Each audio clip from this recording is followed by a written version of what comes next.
Welcome back. Kalyan, బండి is back. BJP నిర్ణయం ఎందుకు తీసుకోబోతోంది? ఖచ్చితంగా అదే మనకు సమాచారం అందుతుంది. ఢిల్లీ నుంచి అందుతున్న వార్తలు, ఢిల్లీ నుంచి వస్తున్న సమాచారం ప్రకారం ప్రస్తుతం రాష్ట్ర అధ్యక్షుడిగా కిషన్ రెడ్డి ఉన్నారు. కిషన్ రెడ్డి అసెంబ్లీ ఎన్నికల వరకే తాను అధ్యక్షుడిగా ఉండాలని కూడా బీజేపీ ఆయన నియమించినట్లు మనకు తెలుస్తుంది. అసెంబ్లీ ఎన్నికలు ముగిశాయి, పార్లమెంట్ ఎన్నికలు 4-5 నెలల్లో రాబోతున్నాయి. ఆయన కేంద్ర మంత్రిగా కూడా ఉన్నారు కిషన్ రెడ్డి. అటు సికింద్రాబాద్ లోక్సభ స్థానం నుంచి ఆయన మళ్ళీ పోటీ చేయాలి. ఈ అన్ని నేపథ్యంలో కిషన్ రెడ్డి బాధ్యతల నుంచి తప్పుకుంటారు. మళ్ళీ బండి సంజయ్కి అధ్యక్ష బాధ్యతలు అప్పగిస్తారు. తెలంగాణ ఎన్నికల ఫలితాల్లో కూడా బీజేపీకి గౌరవప్రదమైన సీట్లే వచ్చినప్పటికీ ఆశించిన స్థాయిలో సీట్లు రాలేదు. కేవలం 8 అసెంబ్లీ సీట్లు మాత్రమే దక్కాయి. బండి సంజయ్ ఒకవేళ ఉండుంటే ఇంకా ఎక్కువ సీట్లు వచ్చేవి, 20 వరకైనా వచ్చేవి. అప్పుడు చాలా కీలకంగా మారేవాళ్ళం తెలంగాణలో అనే అభిప్రాయం చాలామంది నాయకులు, కార్యకర్తలు వ్యక్తమవుతుంది. కాబట్టి బండి సంజయ్ని మళ్ళీ అధ్యక్షుడిగా నియమించి లోక్సభ ఎన్నికలకు వెళ్తారు. ఎందుకంటే లోక్సభ ఎన్నికలు అనేవి ఖచ్చితంగా బీజేపీకి చాలా ఇంపార్టెంట్. మళ్ళీ కేంద్రంలో మోడీ అధికారంలోకి రావాలి మూడోసారి అంటే ఖచ్చితంగా ఇక్కడ కూడా చాలా 17 ఎంపీ స్థానాలు ఉన్నాయి. ఎక్కువ సంఖ్యలో గెలవాలి. ఇప్పుడు 4 ఉన్నాయి బీజేపీకి. కనీసం దాన్ని 8 వరకైనా, మళ్ళీ అసెంబ్లీలో 8 ఉన్నట్టు లోక్సభకు కూడా 8 తీసుకెళ్లాలంటే బండి సంజయ్ వస్తేనే సాధ్యం అంటూ కొన్ని అభిప్రాయాలు వ్యక్తమవుతున్నాయి కార్యకర్తల్లో, నాయకుల్లో. కాబట్టి మళ్ళీ బండి సంజయ్కి రాష్ట్ర అధ్యక్ష బాధ్యతలు అప్పగిస్తారనే చర్చ జోరుగా సాగుతుంది. అదేవిధంగా లక్ష్మణ్ రాజ్యసభ సభ్యుడిగా ఉన్నారు. లక్ష్మణ్ మాజీ అధ్యక్షుడు, ఆయనను కూడా తీసుకురావచ్చు అధ్యక్షుడిగా అనే ఒక చర్చ కూడా ఉంది. ఇద్దరు కూడా సామాజిక వర్గం, బీసీ సామాజిక వర్గం చాలా మేజర్ ఫ్యాక్టర్. బీసీ సీఎం అనే నినాదం కూడా బీజేపీ తీసుకుంది. కాబట్టి బీసీ కిషన్ రెడ్డి సామాజిక వర్గం, వీళ్ళిద్దరూ బీసీ సామాజిక వర్గం. కాబట్టి వీళ్ళిద్దరిలో ఒకరికి అవకాశం దక్కబోతుంది. ఇది 100% దక్కబోతుంది. అయితే అందులో బండి సంజయ్కి ఎక్కువ అవకాశాలు ఉన్నాయి. ఎందుకంటే ఆయన యూత్లో ఒక ఫాలోయింగ్ ఉంది. పార్టీని ముందుకు నడపడంలో చాలా ఉత్సాహం చూపించారు. ఒక దశలో బీఆర్ఎస్ ఆల్టర్నేట్ బీజేపీ అధికారంలోకి వస్తుంది అనే చర్చ కూడా ఒక దశలో జరిగింది. ఆ తర్వాత కారణాలు ఏవైనా బీజేపీ బలహీన పడింది. బండి సంజయ్ని తొలగించాక ఇంకా ఇబ్బందికర పరిస్థితిలోకి వెళ్ళింది. ముఖ్యంగా బండి సంజయ్ని తొలగించడానికి ఈటెల రాజేందర్ ప్రధానంగా తెర వెనుక చక్రం తిప్పారనే ఒక అభిప్రాయం చాలా మందిలో వ్యక్తమైంది. కట్ చేస్తే ఇప్పుడు అసెంబ్లీ ఎన్నికల్లో బండి సంజయ్ కూడా పోటీ చేశారు. అయితే ఆయన స్వల్ప తేడాతోనే ఓడిపోయారు. కేవలం 3000 ఓట్లతో ఓడిపోయారు కరీంనగర్ లాంటి సీట్లో. ఎందుకంటే అక్కడ పోటీ చేసింది రాష్ట్ర మంత్రి గంగుల కమలాకర్, చాలా స్ట్రాంగ్ లీడర్, ఫైనాన్షియల్ గా కానీ సామాజిక పరంగా కానీ బలమైన నాయకుడు. అదే సమయంలో కరీంనగర్ పట్టణంలో మైనార్టీ ఓట్లు చాలా ఎక్కువగా ఉంటాయి. మైనార్టీ ఓట్లు బండి సంజయ్కి అసలు రావు. కొన్ని పోలింగ్ బూతుల్లో అబ్జర్వ్ చేస్తే మనం మైనార్టీ ఓటు బ్యాంక్ ఎక్కువగా ఉన్న పోలింగ్ బూతుల్లో 80%, అంటే మొత్తం 5000 ఓట్లున్న పోలింగ్ బూత్లో ఒక 2-3 పోలింగ్ బూతుల్లో బండి సంజయ్కి వచ్చిన ఓట్లు 200 మాత్రమే. 4000 ఓట్లు గంగుల కమలాకర్కి వచ్చాయి. అంత వేరియేషన్ ఖచ్చితంగా 3000 ఓట్లతోనే ఓడిపోయింది కూడా ఆయన. కాబట్టి బండి సంజయ్ అక్కడ గెలిచినట్టే భావిస్తున్నారు బీజేపీ శ్రేణులు. ఈ రకంగా మళ్ళీ బండి సంజయ్కి బాధ్యతలు అప్పగించే అవకాశం ఉంది. అటు ఈటెల రాజేందర్ చూస్తే సీఎం కేసీఆర్ పైన ధీటుగా పోటీ చేసినప్పటికీ 45,000 తేడాతో అక్కడ ఓడిపోయారు.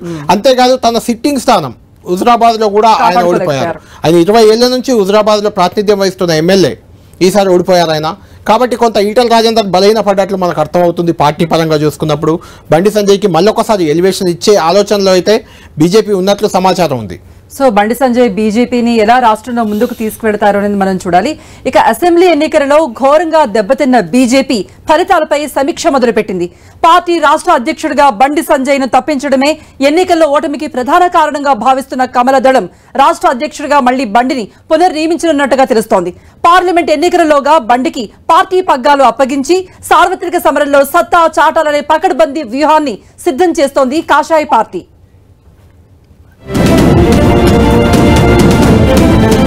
అసెంబ్లీ ఎన్నికల్లో ఓటమిపై బీజేపీలో అంతర్మథనం. రాష్ట్ర పార్టీ పగ్గాలు మళ్లీ బండికి అప్పగించాలనే ఆలోచన.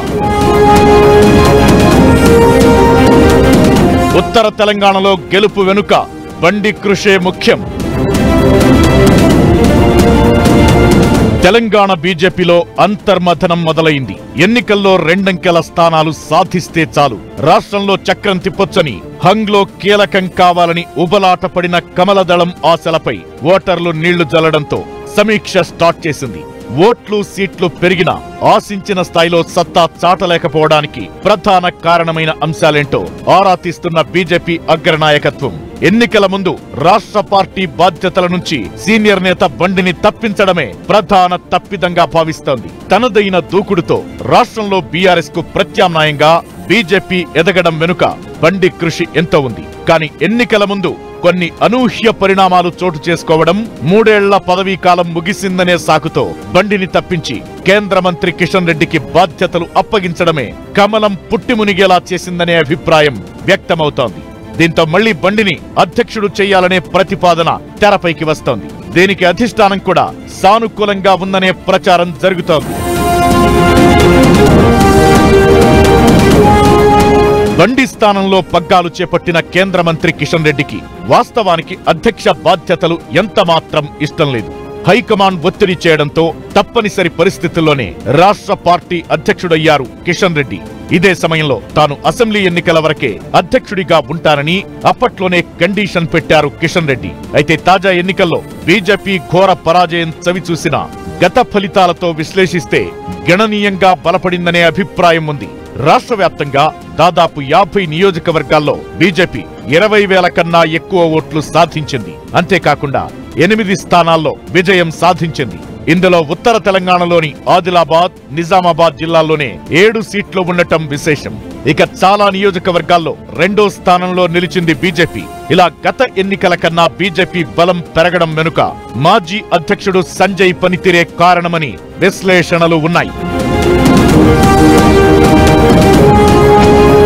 కరీంనగర్ ఎంపీగా ఉంటూనే రాష్ట్ర పార్టీ పగ్గాలు చేపట్టిన సంజయ్ ప్రజా సంగ్రామ యాత్ర పేరుతో ఉత్తర తెలంగాణలో ప్రారంభించిన పాదయాత్ర ఆ పార్టీకి ఊపు తేవడంలో ప్రధాన కారణమైంది. ఉమ్మడి ఆదిలాబాద్ జిల్లాలో కాంగ్రెస్ తో సమానంగా 4 సీట్లు గెలుచుకున్న బీజేపీ ఉమ్మడి నిజామాబాద్ లోను 3 చోట్ల నెగ్గింది. ఇక కరీంనగర్ లో తీవ్రంగా పోరాడి గణనీయంగా ఓటు బ్యాంకును పెంచుకుంది. కరీంనగర్ నుంచి స్వయంగా అసెంబ్లీకి పోటీ చేసిన బండి కేవలం 3,000 ఓట్ల తేడాతో ఓడిపోయినా ఆయన సాధించిన ఓట్లు ఆ నియోజకవర్గంలోని పరిస్థితులు విశ్లేషిస్తే బండికి ఎదురైన పరాజయాన్ని లెక్కలోకి తీసుకోవడం లేదు బీజేపీ కార్యకర్తలు. ఎందుకంటే కరీంనగర్ అసెంబ్లీ నియోజకవర్గంలో మైనారిటీ ఓట్లే ఎక్కువ. కరుడుగట్టిన హిందుత్వవాదిగా ముద్రపడిన సంజయ్ కు ఆ ఓట్లు ప్రతికూలంగా మారడంతో పాటు బలమైన ప్రత్యర్థిని ఢీకొట్టాల్సి రావడంతో తక్కువ ఓట్ల తేడాతో ఓడిపోవాల్సి వచ్చింది. ఇదే సమయంలో సెంట్రల్ తెలంగాణగా చెప్పే హైదరాబాద్, రంగారెడ్డి జిల్లాల్లో బీజేపీకి ప్రతికూల ఫలితాలు రావడానికి కూడా బండిని మార్చడమే కారణమనే విశ్లేషణలు వ్యక్తమవుతున్నాయి. బండి అధ్యక్షుడిగా ఉన్న సమయంలో బీఆర్ఎస్ ప్రభుత్వంపై రాజీలేని పోరాటం చేశారు. పేపర్ లీక్, నిరుద్యోగులు, విద్యార్థుల సమస్యలపై తీవ్ర స్థాయిలో పోరాడారు. ఆ సమయంలో ఈ ప్రాంతంలో పార్టీకి మంచి ఊపొచ్చింది. అయితే ఎన్నికల ముందు బండిని మార్చడం వల్ల ఆయన సమీకరించిన ప్రభుత్వ వ్యతిరేక ఓటు కొంతవరకు కాంగ్రెస్ కు మళ్లిపోవడంతో చీలిక వచ్చి బీఆర్ఎస్ కు లబ్ధి జరిగిందని అంటున్నారు. ఈ పరిస్థితుల్లో సార్వత్రిక ఎన్నికల్లో గరిష్ట స్థాయిలో సీట్లు గెలవాలంటే తక్షణం పార్టీ అధ్యక్ష బాధ్యతలు బండికి అప్పగించాలనే డిమాండ్లు వినిపిస్తున్నాయి. బండికి తిరిగి బాధ్యతలు అప్పగించి కేసీఆర్ తో తమ పార్టీకి ఎలాంటి అవగాహన రాజకీయం లేదనే అభిప్రాయం వ్యాప్తి చేస్తే గాని పార్లమెంటు ఎన్నికల్లో పార్టీ జాతకం మారే పరిస్థితి లేకపోవడంతో హైకమాండ్ ఆ దిశగా ఆలోచన చేయాలనే డిమాండ్ చేస్తున్నారు కార్యకర్తలు. ఇక పార్టీలో ఎన్నికల ముందు లొల్లి చేసిన నేతలంతా ఖాళీ చేయడం, ఇప్పుడున్న నేతల్లో అత్యధికులు బండి నాయకత్వాన్ని సమర్థిస్తుండటంతో బండికి తిరిగి పగ్గాలు అప్పగించే విషయంలో సమస్య రాదని అంటున్నారు. బండి సంజయ్ ను అధ్యక్షుణ్ణి చేస్తే పార్టీని దూకుడుగా ముందుకు తీసుకెళ్తారని ప్రధాని మోదీ ఇమేజ్ తో పాటు బండి సంజయ్ తెగువతో ఓటర్లను ఆకర్షించొచ్చనే ప్లాన్ ను తెరపైకి తీసుకువస్తున్నారు రాష్ట్ర బీజేపీ నేతలు. మరి హైకమాండ్ ఈ విషయంలో ఎలా ముందుకు వెళుతుందనేది చూడాల్సి ఉంది. సో బీజేపీ రాష్ట్రంలో సత్తా చాటాలంటే బండి మళ్లీ రావాలని కార్యకర్తలు బలంగా కోరుకుంటున్నారు. దీనిపై బీజేపీ హైకమాండ్ కూడా నిర్ణయం తీసుకోబోతోంది. కళ్యాణ్, ఈవెన్ కేసీఆర్ కు, బీఆర్ఎస్ అధ్యక్షుడు కేసీఆర్ కు ధీటుగా సమాధానం చెప్పగలిగిన వ్యక్తి కాంగ్రెస్ లో రేవంత్ రెడ్డి అనుకున్నట్టుగానే అటు బీజేపీలో బండి సంజయ్. ఎందుకంటే నాకు పోటీ కేటీఆర్ తో కాదు, కేసీఆర్ తో రేవంత్ రెడ్డి అన్నారు, బండి సంజయ్ కూడా అన్నారు. ఆ విధంగా మాటల తూటాలు కానీ లేకపోతే ఒక పకడ్బందీగా ప్లాన్ చేయడంలో కానీ బండి సంజయ్ వ్యూహం ఎలా ఉంటుందో మనం చూసాం. సో అందుకే ఇవన్నీ ఆలోచించే బండి మళ్ళీ బ్యాక్ రావాలని కోరుకుంటున్నారు. ఖచ్చితంగా మీరు నేను ఇద్దరం కూడా బండి సంజయ్ ధీటైన వ్యక్తి అని అనుకుంటున్నాం. మిగిలిన జనాలు, కార్యకర్తలు కూడా అనుకున్నారు. కానీ బీజేపీ అధిష్టానం అలా అనుకోలేదు. అందువల్లే బండి సంజయ్కి కొంత ప్రియారిటీ తగ్గించి జాతీయ ప్రధాన కార్యదర్శి పదవి ఇచ్చింది, అధ్యక్ష పదవి నుంచి తొలగించింది. ఈటెల రాజేందర్ ఇంకా కేసీఆర్కు ధీటైన వ్యక్తి అని భావించింది. అందుకే ఈటెల రాజేందర్ని ఎలివేట్ చేసింది. ఎలక్షన్ మేనేజ్మెంట్ కమిటీ అని ఒకటి అప్పగించింది. ఆయనకు అంతకుముందు చేరికల కమిటీ చైర్మన్, ఆ తర్వాత ఇది అన్ని అప్పగించారు. అయినా ఈటెల రాజేందర్ని అధిష్టానం పెట్టిన నమ్మకాన్ని ఈటెల రాజేందర్ వమ్ము చేశారు. ఆయన 2 చోట్ల ఓడిపోయారు. అంతేకాదు బండిని బలంగా వ్యతిరేకించిన ఏనుగు రవీందర్ రెడ్డి, ఎన్ఎం శ్రీనివాస్ రెడ్డి లాంటి వాళ్ళు, కోమటిరెడ్డి రాజగోపాల్ రెడ్డి కూడా, ఈవెన్ కోమటిరెడ్డి రాజగోపాల్ రెడ్డి, ఈటెల రాజేందర్, కిషన్ రెడ్డి వెళ్ళి అమిత్ షాను కలిసి వచ్చిన తర్వాత నాయకత్వ మార్పు జరిగింది. ఆ కోమటిరెడ్డి రాజగోపాల్ రెడ్డి, వివేక్, బీజేపీలో ఉన్న కీలక నేతలు విజయశాంతి ఇలాంటి వాళ్ళంతా బండి అధ్యక్షుడిగా మారాక వాళ్ళు కంటిన్యూ అవ్వకుండా వెళ్ళిపోయారు. వాళ్ళని ఆపలేకపోయింది బీజేపీ నాయకత్వం, రాష్ట్ర నాయకత్వం, ఈవెన్ కిషన్ రెడ్డి కానీ ఈటెల రాజేందర్ కానీ అనే ఒక అభిప్రాయం అధిష్టానంలో వచ్చినట్లు మనకు సమాచారం అవుతుంది. అందువల్లే మళ్ళీ బండి ఈజ్ బ్యాక్ మనం పెట్టినట్టు వెనక్కి వచ్చే అవకాశం కనిపిస్తుంది. లోక్సభ ఎన్నికలు మళ్ళీ బండి సంజయ్ నేతృత్వంలోనే జరిగే అవకాశం ఉన్నట్లు తెలుస్తుంది. ఒకవేళ ఏదైనా సమీకరణాలు, ఈక్వేషన్స్ పనిచేయకుంటే ఒకే ఒక కారణం, అదేంటంటే బండి సంజయ్ కూడా కరీంనగర్ లోక్సభ బరిలో దిగాలి. కాబట్టి అక్కడ బరిలో దిగి మళ్ళీ రాష్ట్రమంతా ప్రచారం చేయడం సాధ్యం అవుతుందా కాదా అని ఒక ఈక్వేషన్ అడ్డు వస్తే మాత్రం బండి సంజయ్ బదులు లక్ష్మణ్కి బాధ్యతలు అప్పగించే అవకాశం ఉంటుంది. లేదంటే మాత్రం బండి సంజయ్ మళ్ళీ బ్యాక్ వచ్చే అవకాశం ఉంది. లక్ష్మణ్, బండి సంజయ్ ఇద్దరు కూడా సామాజిక సమీకరణాల నేపథ్యంలో కూడా బీసీ ఈక్వేషన్లోనే ఉంటారు. బీసీ నాయకత్వానికి తాము మళ్ళీ ఇచ్చాం అంటే బండి సంజయ్ని మార్చి కిషన్ రెడ్డికి ఇచ్చారు, ఇచ్చి బీసీ సీఎం అన్నారు. అది కూడా కొంత విమర్శల పాలైంది. అధ్యక్షుడిగా ఉన్న బీసీని తొలగించి ఒక రెడ్డికి అధ్యక్ష పదవిలో అప్పగించి మళ్ళీ బీసీ సీఎం ఏంటి అనే ఒక విమర్శలు కూడా వచ్చాయి, మనం చూసాము. కాబట్టి ఇప్పుడు బీసీ సమీకరణాన్ని పక్కాగా అమలు చేయాలి. బీసీ సీఎం అన్నాం కాబట్టి బీసీకే అధ్యక్ష బాధ్యతలు కూడా అప్పగించి టైంలో బీజేపీ నుండి ముఖ్యమంత్రి బరిలో ఉన్న పేరు కూడా మనకి బండి సంజయ్, ఈటెల రాజేందర్ ఇద్దరు పేర్లే బీసీ ఈక్వేషన్ లో కనిపించాయి. కాబట్టి ఖచ్చితంగా బీసీకే తాము పెద్దపీట వేశాం, బీసీ నాయకత్వం ఉంది తమ పార్టీలో అని చెప్పుకునేందుకు మళ్ళీ బండి సంజయ్ లేదా లక్ష్మణ్ కి బాధ్యతలు అప్పగించే అవకాశం ఉన్నట్లు మనకు సమాచారం అవుతుంది. దీనికి సంబంధించి బీజేపీ అధికార ప్రతినిధి బండి సంజయ్ కి చాలా అత్యంత సన్నిహితుడు, తెలంగాణ ఉద్యోగ సంఘం నేత, ఉద్యమంలో కూడా చాలా కీలకంగా పనిచేశారు. తెలంగాణ ఉద్యమంలో విఠల్ గారు మనకు అందుబాటులో ఉన్నారు లైవ్ లో. విఠల్ గారితో మనం మాట్లాడదాం. నమస్తే విఠల్ గారు. విఠల్ గారు గుడ్ ఈవినింగ్. గుడ్ ఈవినింగ్ కళ్యాణ. విఠల్ గారు, ఏంటి మళ్ళీ బండి ఈజ్ బ్యాక్ అంటున్నారు? అంటే బీజేపీకి వచ్చిన ఫలితాలు, అసెంబ్లీ ఎన్నికల్లో వచ్చిన ఫలితాలు మీరు అనుకున్న వాటికంటే తక్కువగా వచ్చాయని, ఆదిలాబాద్ లో వాస్తవానికి 4 సీట్లు వచ్చాయి, అది చాలా గ్రేట్. అదేవిధంగా నిజామాబాద్ అర్బన్ మీరే గెలిచారు, ఈవెన్ ఆర్మూర్లో రాకేష్ రెడ్డి గెలిచారు. రేవంత్ రెడ్డి, సీఎం కేసీఆర్, మాజీ సీఎం కేసీఆర్, కాబోయే సీఎం రేవంత్ రెడ్డి ఇద్దరిని కామారెడ్డిలో మీ అభ్యర్థి వెంకటరమణారెడ్డి ఓడించారు. ఇక్కడ గోషామాల్లో రాజాసింగ్ గెలిచారు. ఓవరాల్గా 8 సీట్లు. గతంలో చెన్నమనేని విద్యాసాగర్ రావు అధ్యక్షుడిగా ఉన్నప్పుడు ఉమ్మడి ఆంధ్రప్రదేశ్లో 12 సీట్లు గెలిచింది బీజేపీ. ఆ తర్వాత మళ్ళీ ఇప్పుడే హైయెస్ట్ 8 సీట్లు అనేది. అయినా మీకు సంతృప్తిగా లేదా? కళ్యాణ్, ఇప్పుడు వాస్తవంగా ఇది ప్రజల అభిప్రాయము. బండి ఈజ్ బ్యాక్ అనేటువంటి చర్చ ఉదయం నుంచి జరుగుతా ఉంది. సో బండి సంజయ్ గారిని తొలగించిన తర్వాత మొత్తం రాష్ట్ర వ్యాప్తంగా పార్టీ కార్యకర్తలు, నాయకులే కాదు, సామాన్యమైనటువంటి ప్రజలు కూడా, ఈవెన్ కాంగ్రెస్ కు సంబంధించిన నాయకులు కావచ్చు, బీఆర్ఎస్ కు సంబంధించిన నాయకులు కూడా, అరే ఈ ఎన్నికల వేళ Bandi Sanjay తొలగిస్తారా? Bandi Sanjay is aggressive leader, Congress BRS కు ధీటుగా, కేసీఆర్ కు ధీటుగా కొట్లాడుతున్నటువంటి వ్యక్తిని ఎట్లా తొలగిస్తారు అనేది కామన్ గా ఉన్నటువంటి అభిప్రాయం ఇది. ఆ మధ్య కాలంలో మాకు పార్టీ జాతీయ నాయకత్వం ఒక 100 మంది ఎమ్మెల్యేలని తెలంగాణలో కొంత అబ్జర్వర్స్ గా పంపింది. ఆ ఎమ్మెల్యేల ముందు అన్ని నియోజకవర్గాల నుంచి ముక్తకంఠంగా 2 ప్రశ్నలు ఆ నాయకులకు ఎదురైనాయి. ప్రజల నుంచి, ముఖ్యంగా పార్టీ కార్యకర్తలు వాళ్ళ ప్రజల నుంచి కూడా అనేక సందర్భాల్లో మమేకమైన సందర్భంలో 2 ప్రశ్నలు వాళ్ళకి వేశారు. ఒకటి, బండి సంజయ్ గారిని ఎందుకు తొలగించింది కేంద్ర నాయకత్వం?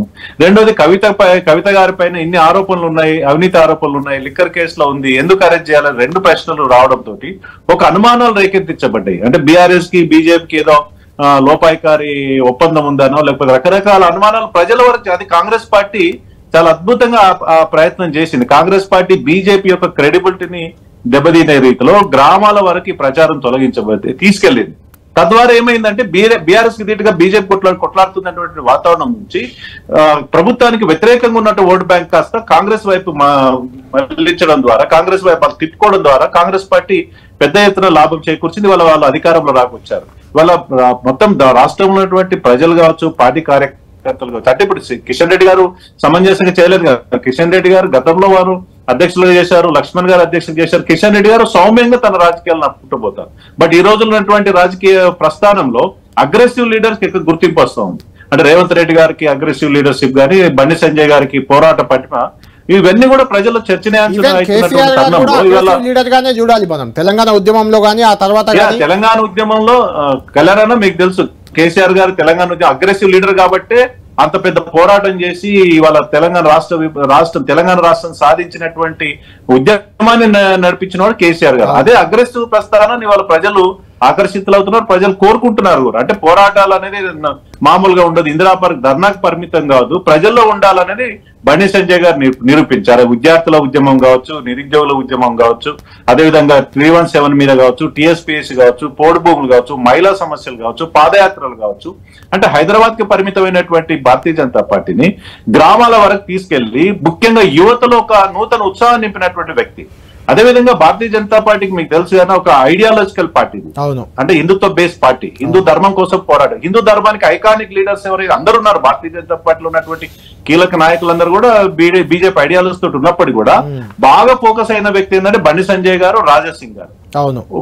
ఏ కారణం చేతనో రాజసింగ్ గారు పీడీ యాక్ట్ రకరకాల రాజసింగ్ గారిని సస్పెన్షన్ గురి కావడం, బండి సంజయ్ గారిని తొలగించడం, తద్వారా ఏంటంటే మెజారిటీకి ఉన్నటువంటి హిందుత్వవాదంతో ఉన్నటువంటి కార్యకర్తలు కావచ్చు, ప్రజలు కావచ్చు, బీజేపీ పైన ఒక రకమైన మీరు గెలిచిన 4 సీట్లు ఏవైతే ఆదిలాబాద్ జిల్లాలోనే ఎక్కువగా 4 సీట్లు గెలిచారు మీరు. ముతోల్ గాని, నిర్మల్ గాని, లేదంటే ఆదిలాబాద్ గాని, ఇవన్నీ కూడా బండి సంజయ్ ప్రజా సంగ్రామ యాత్ర చేసి అక్కడ ఒక ఊపు తెచ్చిన నియోజకవర్గాలే. అవును.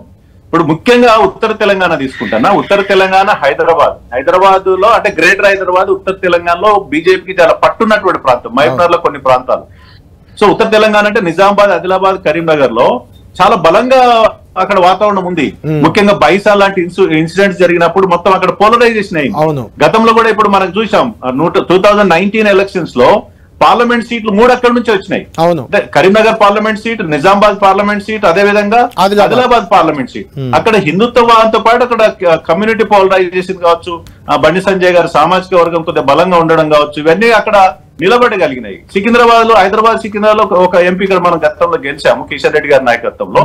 సో ఏ కారణం చేతనో బండిని తొలగించడం ద్వారా ఇటు పార్టీ కార్యకర్తలతో పాటు ప్రజల్లో ఒకమైనటువంటి అనుమానం రేకెత్తించి బీఆర్ఎస్ బీజేపీ ఒకటైనటువంటి భావము ప్రజలు బాగా తీసుకెళ్లారు కాంగ్రెస్. మీ ఎక్స్పెక్టేషన్ ఏంటి, మీ అంచనా ఏంటి? ఒకవేళ బండి సంజయ్ అధ్యక్షుడిగా ఉంటే ఈ రోజు ఎలాంటి ఫలితం వచ్చేది బీజేపీకి అనుకుంటున్నారు? నేను 100% ఒక పార్టీ కార్యకర్తగా కాకుండా అనేక ఉద్యమాలని దగ్గరగా చూసినటువంటి వ్యక్తిగా చెప్తున్నాను. 100% బండి సంజయ్ గారు ఇవాళ అధ్యక్ష స్థానంలో ఉంటే ఇవాళ కాంగ్రెస్ పార్టీ వచ్చేది కాదు. 100% బీజేపీ పూర్తి స్థాయిలో పూర్తి మెజారిటీతో ఇవాళ బీజేపీ ప్రభుత్వం ఏర్పడడానికి మొట్టమొదటి అవకాశం ఉండే. ఎందుకంటే యాంటీ ఇన్కంపల్సీ అనేది, ప్రభుత్వ వ్యతిరేకత అనేది పోరాట పట్టినటువంటి బండి అంటే ప్రజలు కూడా ఒక భావన ఉంది. కాంగ్రెస్ గతంలో ఒకసారి వేసి బీఆర్ఎస్ ఒకసారి గెలిపించినాం, ఒకసారి బీజేపీకి ఇచ్చే అవకాశం ఇచ్చి చూద్దామని అనుకున్నారు. కానీ ఎప్పుడైతే బీఆర్ఎస్ బీజేపీ ఒకటే అనేటువంటి భావన ప్రజలు తీసుకెళ్లగలిగారో, తద్వారా ఏంటంటే బీజేపీ పైన ఒక రకమైన అనుమానం రేకెత్తించబడి కేసీఆర్ ని దించాలన్నటువంటి ఒక వర్గం అంటే ప్రజలు ఏదైతే నిర్ణయించుకున్నారో వ్యతిరేకమైన ఓటు అది కాస్త కాంగ్రెస్ షిఫ్ట్ అయింది. ఇవాళ మేము చాలా నియోజకవర్గాలు నేను కూడా ప్రత్యేకంగా తిరిగానన్నా, 3 రోజుల్లోనే మారింది. అంతకుముందు అటు కేసీఆర్ బీఆర్ఎస్ గానీ బీజేపీ కొంత అనుకూలమైన వాతావరణం ఉన్న సీట్లలో కూడా లాస్ట్ 3 days లో కన్వర్ట్ అయింది. అసలు కాంగ్రెస్ పార్టీ నుంచి నిలబడ్డ వ్యక్తి పేర్లు కూడా తెలియని వాళ్ళు కూడా కాంగ్రెస్ పార్టీ కోటేశారు. ఎందుకంటే ఇప్పుడు కేసీఆర్ ని దించాలని నిర్ణయించుకొని కాంగ్రెస్ పార్టీగా ఓట్ బ్యాంక్ షిఫ్ట్ అయింది. బీజేపీకి వేసే అవకాశం ఉండే, కానీ బీజేపీకి ఎందుకంటే బీజేపీ బీఆర్ఎస్ ఒకటే అనేటువంటి భావన ప్రజలు. ఓవరాల్ గా బీజేపీ బీఆర్ఎస్ ఓట్లు అంటే ప్రభుత్వ వ్యతిరేక ఓట్లు కాంగ్రెస్ కి బీజేపీకి స్ప్లిట్ అయ్యి బీఆర్ఎస్ కి లాభం జరగాలి. కానీ ఇక్కడ బీఆర్ఎస్ బీజేపీ ఒకటే అని ప్రచారం వల్ల మీ ఇద్దరికి నష్టం జరిగిందంటారు, అంతే కదా? 100% అదే జరిగింది. ఇవాళ బండి సంజయ్ గారు ఉంటే అంటే కిషన్ రెడ్డి గారే తక్కువ చేసి మాట్లాడారు. కిషన్ రెడ్డి గారు వాళ్ళు పోరాటం చేశారు, వాళ్ళ ప్రయత్నం వాళ్ళు చేశారు. కిషన్ రెడ్డి గారు చాలా అనుభవం ఉన్న వ్యక్తి, కేంద్ర మంత్రి, సౌమ్యుడు. కానీ ఈ రోజుల్లో తన యొక్క మంచితనం కానీ తన సౌమ్యత ప్రజల వరకు రీచ్ కాలేని పరిస్థితి. ఒక అగ్రెసివ్ లీడర్ అయినటువంటి బండి సంజయ్ గారు, హిందుత్వ ఐకాన్ ఉన్నటువంటి రాజాసింగ్ గారు అండ్ బండి సంజయ్ గారు, వీళ్ళు ఒకవేళ తెలంగాణ వ్యాప్తంగా తిరిగి ఉంటే, వాళ్ళు స్టార్ క్యాంపెయినర్ గా ఉంటే ఇవాళ బీజేపీ యొక్క రిజల్ట్స్ వేరుగా ఉండేది. మీరు అన్నట్టుగా బండి సంజయ్ వారితో చాలా అగ్రెసివ్ గా ముందుకు వెళ్లారు. కేసీఆర్ స్వయంగా ఒక ప్రెస్ మీట్ పెట్టి సమాధానం చెప్పాల్సిన పరిస్థితిని కూడా మనకి తీసుకొచ్చారు. ఆ సమయంలో తర్వాత అంతర్గతంగా జరిగిన ఆ రాజకీయాలే బండి సంజయ్ చరిష్మా తగ్గటానికి కారణమా, మీరేమంటారు? అంటే విఠల్ గారు బండి సంజయ్ని తొలగించడానికి ప్రధానంగా ఏంటి అంటే కృప అడుగుతున్న ప్రకారం ఎందుకోసం తొలగించారు బండి సంజయ్ని, ఏం జరిగిందంటే మీరు ఏం చెప్తారు? అంటే 2-3 కారణాలు. ఒకటేమో అంతర్గతమైన మా పార్టీలో ఉన్నటువంటి వివిధ పార్టీల నుంచి వచ్చినటువంటి చాలా మంది నాయకులు ఉన్నారన్న. కాంగ్రెస్ పార్టీ నుంచి వచ్చిన వాళ్ళు ఉన్నారు, బీఆర్ఎస్ నుంచి కొంతమంది వచ్చిన వాళ్ళు ఉన్నారు. అందరికి వచ్చే సమన్వయంగా బండి సంజయ్ గారు ఫీల్డ్ లో ఉన్నారు. అనేక పాదయాత్రలు, పోరాటాలు, ధర్నాలు, ప్రజలకు పోరాటంలో కార్యకర్తలతోటి బండి సంజయ్ గారు ఉన్నారు. నిత్యం పోరాటంలో కొంత అగ్ర నాయకత్వానికి కొంత సమన్వయ లోపం ఏర్పడినట్టుగా కనిపించింది. అగ్రనాయకత్వం కొన్ని రకాలైనటువంటి అభిప్రాయాలు వ్యక్తం చేయడం ద్వారా సమన్వయం లేదు అగ్రనాయకత్వంలో అన్నటువంటి అభిప్రాయం కేంద్రానికి, ముఖ్యంగా మా పార్టీ నాయకత్వానికి కొన్ని నివేదికలు చేరడం ద్వారా బహుశా మరి బండి సంజయ్ గారిని చివరికి తొలగించే వాతావరణం తీసుకొచ్చారు. కానీ వాళ్ళు ఇంత నెగిటివ్ వస్తుందని బహుశా మా పార్టీ నాయకత్వం కూడా ఊహించి ఉండకూడదు. బండి సంజయ్ గారితో ఇంత అగ్రెసివ్నెస్, ఇంత నష్టం జరుగుతుందని వాళ్ళకి అప్పట్లో ఉండేది కాదు. సంజయ్ గారిని తొలగించడం వల్ల మొత్తానికి ఇప్పుడు నష్టం జరిగిందని మీ అధిష్టానం గుర్తించిందంటారా? 100% అన్న. ఇప్పుడు నష్టం జరిగింది అనేది ఏ బీజేపీ కార్యకర్తని కానీ, ఏ ప్రజల్ని కానీ, మాకు వ్యతిరేకంగా ఉన్నటువంటి కాంగ్రెస్ నాయకులను కానీ, మాకు వ్యతిరేకంగా ఉన్న బీఆర్ఎస్ నాయకులు కూడా ప్రజలు, అన్నిటికీ మించి ప్రజలే అంటున్నారు. డెఫినెట్ గా కేంద్ర నాయకత్వంకి 100% నివేదికలు ఉంటాయి, ఇంటెలిజెన్స్ రిపోర్ట్స్ ఉంటాయి. అంతేందుకన్నా 100 మంది ఎమ్మెల్యేలు ఇక్కడికి వచ్చి రిపోర్ట్స్ మా కేంద్ర నాయకత్వానికి నడ్డా గారికి ఇచ్చారు. ప్రతి నియోజకవర్గం నుంచి ఒక రిపోర్ట్ వెళ్ళింది. ఇతర రాష్ట్రాల నుంచి ఎమ్మెల్యేలు అబ్జర్వర్ గా వచ్చారు. చెప్పడానికి కొంత మోమాట పడుతున్నారు కానీ మీ పార్టీలో ఉన్న కొంతమంది నేతలు, నేను పేర్లు కూడా చెప్పేస్తాను, నాకేం మోమాటం లేదు.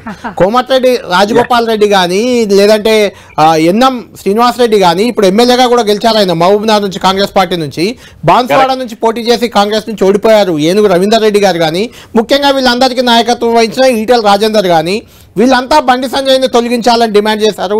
దానివల్లే తొలగించారు అనేది ఓపెన్ సీక్రెట్, అది అందరికీ తెలుసు, మీరు ఒప్పుకోకున్నా.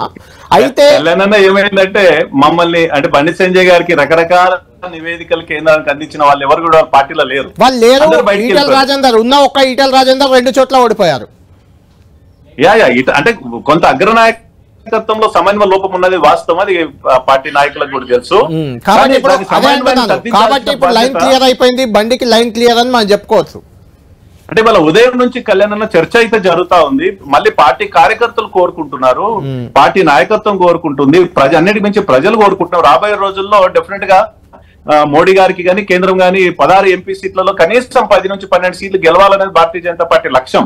ఈ వాతావరణంలో మళ్ళీ ఇప్పుడు నిన్న మొన్న జరిగినటువంటి ఓటమి, దాని ఓటమి అని అనుకోమేము, 8 సీట్లు 14% గెలిచినప్పటికీ కూడా మేము ఎక్స్పెక్ట్ చేసింది ప్రభుత్వాన్ని, రాష్ట్ర ప్రభుత్వం ఏర్పడే ఒకనొక సందర్భంలో ఈ అధికార పార్టీకి ప్రత్యామ్నాయం బీజేపీ ప్రభుత్వం రాబోతుందని ప్రజల్లో పెద్ద ఎత్తున చర్చ జరుగుతున్న సందర్భంలో ఇవాళ 8 సీట్లకు పరిమితం కావడం, అది కూడా ఉత్తర తెలంగాణలో ఉన్నటువంటి కొన్ని నియోజకవర్గ పరిమితం కావడం, హైదరాబాద్ లో ఒక రాజాసింగ్ తప్ప ఎవరు గెలవకపోవడము, హైదరాబాద్ లో జిహెచ్ఎంసీ ఎలక్షన్స్ లో 46 సీట్లు గెలిచినామన్నా, 36%, 36% ఇవాళ కాస్త 16% ఎందుకు పడిపోయింది?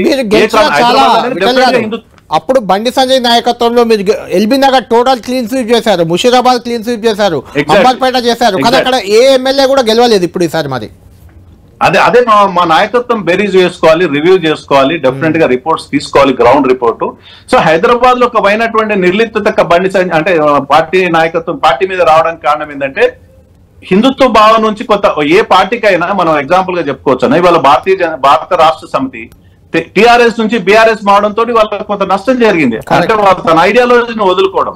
భారతీయ జనతా పార్టీ కూడా హిందుత్వ ధర్మం అనేది ఐడియాలజీ నుంచి కొంత సైడ్ ట్రాక్ కావడంతో అనేక మంది ప్రజలు మౌనంగా ఉండడం కావచ్చు, లేదా నిర్లిప్తంగా ఉండడం కావచ్చు, నిరాసక్తత చూపించడం కావచ్చు, ఏ కారణం చేతనైనా హైదరాబాద్ లో నష్టం జరిగింది, తెలంగాణలో అర్బన్ జిల్లాలో నష్టం జరిగింది, అర్బన్ నియోజకవర్గాలు నష్టం జరిగింది. ఇవాళ ఫలితాలు ఇంకా వేరుగా ఉండేది, ఇంతకన్నా గొప్ప ఫలితాలు ఆశించాం మేము. బీఆర్ఎస్ పేరు మార్చి మీరు అంటున్నారు కదా, తెలంగాణ నుంచి దూరమై కొంత నష్టం జరిగింది బీఆర్ఎస్, కానీ కొంత నష్టం కాదు, చాలా నష్టమే జరిగిందని నేను అంటాను. ఎందుకంటే గ్రేటర్ హైదరాబాద్ పరిధిలో చాలా సీట్లను గెలుచుకుంది బీఆర్ఎస్. ఇక్కడ సెటిలర్లు వేరే రాష్ట్రాల వారు కూడా చాలా మంది ఉంటారు, వాళ్ళ ఓటు బ్యాంక్ అలానే ఉంది, కానీ తెలంగాణ వ్యాప్తంగా ఓటు బ్యాంక్ పడిపోయింది. ఇప్పుడు తెలంగాణ ప్రాంతంలో బీఆర్ఎస్ పార్టీ అనేది చాలా బలహీనపడ్డది. అంటే ఇప్పుడు కాంగ్రెస్ పార్టీ గెలవడం దానికి నిదర్శనం. కాంగ్రెస్ పార్టీ ఇన్ని సీట్లు గెలిచిందంటేనే దాని హైదరాబాద్ కాకుండా కాంగ్రెస్ పార్టీ హైదరాబాద్ లో 24 సీట్లలో 1 సీట్ గెలవలేదు కాంగ్రెస్ పార్టీ. మిగతా సీట్లలో 64 సీట్లు గెలుచుకుంది. Correct. సో హైదరాబాద్ కు పరిమితమైన అంటే హైదరాబాద్ లో ఉన్నటువంటి ఓట్ బ్యాంక్ కొంత బీఆర్ఎస్ కి అనుకూలంగా ఉన్నా గ్రామీణ ప్రాంతంలో ఉన్నటువంటి తెలంగాణ ప్రజలు టిఆర్ఎస్ వై బీఆర్ఎస్ గా మారినందుకు హర్షించలే, వ్యతిరేకించారు. అట్లా భారతీయ జనతా పార్టీ కూడా కోర్ ఐడియాలజీ నుంచి ఏదైతే ఐడియాలజీ ఐకాన్ గా ఉన్నటువంటి బండి సంజయ్ గారు కావచ్చు, ఐకాన్ గా ఉన్నటువంటి రాజా సింగ్ గాని, వీళ్ళిద్దరు కూడా ప్రాధాన్యత నుంచి కొంత తప్పించడం ద్వారా చాలా మందికి నాతో స్వయంగా చాలా మంది మిత్రులు ముఖ్యంగా యువత పాలు పంచుకు ఏందన్నా ఇదేంది రాజా సింగ్ సస్పెండ్ చేస్తారా, బండి సంజయ్ గారిని తీసేస్తారా అనేటువంటి ఆవేదన యువతలో కావచ్చు, ధర్మం కోసం పోరాడినటువంటి కోర్ కార్యకర్తలు కావచ్చు, కొంత నిర్లిప్తత నిరాశతోటి ఈ రిజల్ట్స్ వచ్చిందని మేము భావిస్తా ఉన్నాం. ఏదేమైనా మళ్ళీ దాన్ని సర్దించుకోవాల్సిన అవసరం ఉంది. ఎందుకంటే రేపు పార్లమెంట్ ఎలక్షన్స్ 12 సీట్ల వరకు గెలుచుకోవాల్సి వస్తుంది. అందరు నాయకత్వాలు కలుపుకొని సమన్వయంతో బండి సంజయ్ గారికి అవకాశం ఇచ్చినా లేదా లక్ష్మణ్ గారికి అవకాశం ఇచ్చినా సమన్వయంతో అందరు కలిసి పనిచేస్తేనే రేపు 12 సీట్లు గెలవడానికి ఆస్కారం ఉంటుంది. రైట్, థ్యాంక్ యూ విఠల్ గారు. మొత్తానికి ఆశాభావంతో ఉన్నారు. బండి సంజయ్ గారు బ్యాక్ వస్తేనే బీజేపీకి ఖచ్చితంగా బలోపేతం అవుతుంది. లోక్సభ ఎన్నికల్లో 17 ఉన్నాయి మొత్తం తెలంగాణలో, అలా 12 టార్గెట్ పెట్టుకున్నట్లున్నారు. 12 కాకపోయినా అసెంబ్లీలో 8 సీట్లు గెలిచారు కాబట్టి పార్లమెంట్కి కూడా మరో 8 సీట్లు గెలవాలంటే బండి సంజయ్ నాయకత్వమే కావాలనేది విఠల్ గారు అధికార ప్రతినిధి కూడా ఆయన ఇంకా త్వరలో ఈ నిర్ణయం కూడా వెలువడవచ్చు ఖచ్చితంగా. సో బండి సంజయ్ మళ్ళీ వస్తారు, అధ్యక్షుడిగా అవుతారు. అలాగే మొత్తం మీద రాష్ట్రం అంతా పర్యటించి బీజేపీకి పునర్వైభవాన్ని తీసుకురావడానికి, ముందున్న చరిష్మా మళ్ళీ తీసుకురావడానికి ప్రయత్నిస్తారనే ఊహాగానాలు అయితే మనకు వినబడుతున్నాయి. దీనిపై బీజేపీ అధినాయకత్వం ఎప్పుడు నిర్ణయాన్ని వెలువరిస్తుందో చూడాలి.